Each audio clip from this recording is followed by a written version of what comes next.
Assalamualaikum warahmatullahi wabarakatuh. Perkenalkan, nama saya Salwa Fadila dengan nomor induk mahasiswa 289215013 dari Prodi Manajemen Fakultas Ekonomi dan Bisnis. Di sini saya akan menjelaskan materi tentang manajemen dan organisasi sebagai syarat untuk ujian tahun semester. Pertama yaitu pengertian manajemen dan organisasi. Manajemen merupakan sarana untuk mencapai tujuan organisasi dengan memanfaatkan alat yang tersedia semaksimal mungkin. Manajemen merupakan kegiatan yang dilakukan seorang pimpinan karena dia menjabat sebagai manajer untuk mengolah input menjadi output melalui proses manajemen. Sedangkan organisasi adalah suatu hal yang tidak asing lagi bagi masyarakat luas, sebab hampir di setiap lapisan masyarakat memiliki organisasi untuk menjalankan suatu tujuan yang ingin dicapai. Setiap orang memiliki dasar untuk memimpin yang juga merupakan bagian dari organisasi. Paling tidak setiap masing-masing orang memimpin dirinya sendiri dalam menjalankan kehidupan sehari-hari. Pertama yaitu saya akan menjelaskan tentang lingkungan sebagai ruang lingkup kegiatan organisasi. Yaitu terdapat beberapa teori dan perspektif mengenai organisasi. Ada yang cocok sama satu sama lain dan ada pula yang berbeda. Organisasi pada dasarnya digunakan sebagai tempat atau wadah di mana orang-orang berkumpul, bekerja sama secara rasional dan sistematis, terencana, terorganisasi, terpimpin, dan terkendali dalam memanfaatkan sumber daya seperti uang, material, mesin, metode, lingkungan, sarana, prasarana, data, dan lain sebagainya yang digunakan secara efisien dan efektif untuk mencapai tujuan organisasi.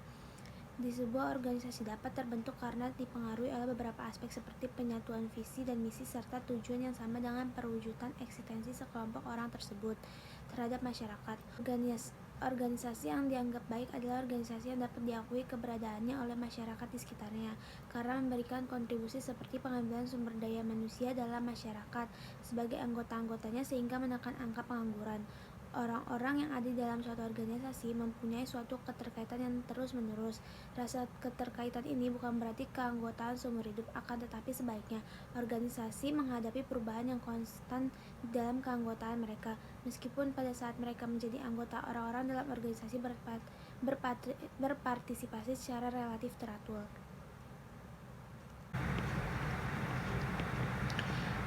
Yang kedua yaitu mengelola tanggung jawab sosial dan perusahaan.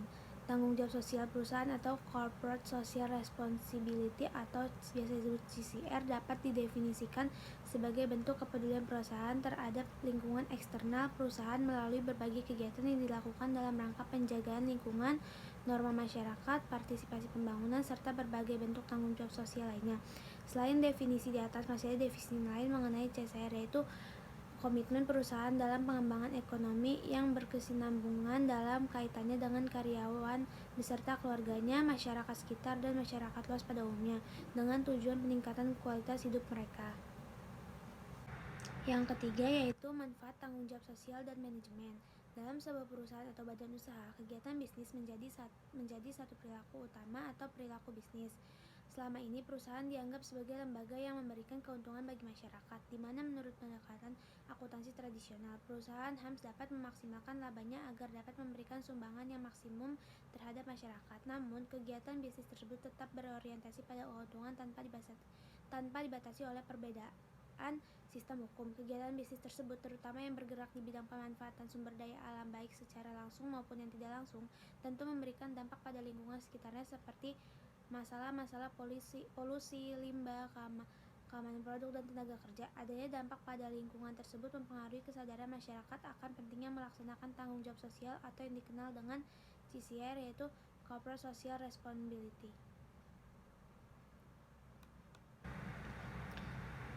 Selanjutnya yang keempat, dimensi etika dalam manajemen. Etika adalah pandangan, keyakinan, dan nilai akan sesuatu yang baik, buruk, dan benar dan salah. Etika manajemen adalah standar kelayakan pengelolaan organisasi yang memenuhi kriteria etika. Nilai personal sebagai standar etika nilai atau semua pada dasarnya merupakan pandangan ideal yang mempengaruhi cara pandang, cara berpikir, dan perilaku dari seorang.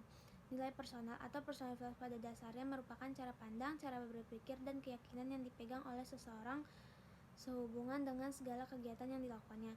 Nilai personal terdapat dari nilai terminal dan nilai instrumental. Nilai terminal pada dasarnya merupakan pandangan dan cara berpikir seseorang yang terwujud melalui perilakunya yang didorong oleh motif dirinya dalam meraih sesuatu.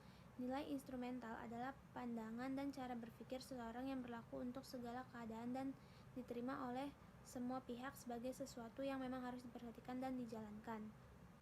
Yang kelima, berikutnya berbagai isu seputar etika manajemen. 1. Penggunaan obat-obatan terlarang. 2. Pencurian oleh para pekerja atau korupsi. 3. Pengawasan kualitas atau quality control.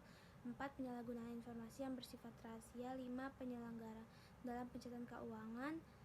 6. Penyalahgunaan penggunaan aset perusahaan. 7. Pemecatan tenaga kerja. 8. Polusi lingkungan. 9. Cara bersaing dari perusahaan yang dianggap tidak etis. 10. Penggunaan pekerja atau tenaga kerja di bawah umur. 11. Pemberian hadiah kepada pihak tertentu yang terkait dengan pemegangan kebijakan. Sekian penjelasan dari saya, kurang lebih mohon maaf. Wassalamualaikum warahmatullahi wabarakatuh.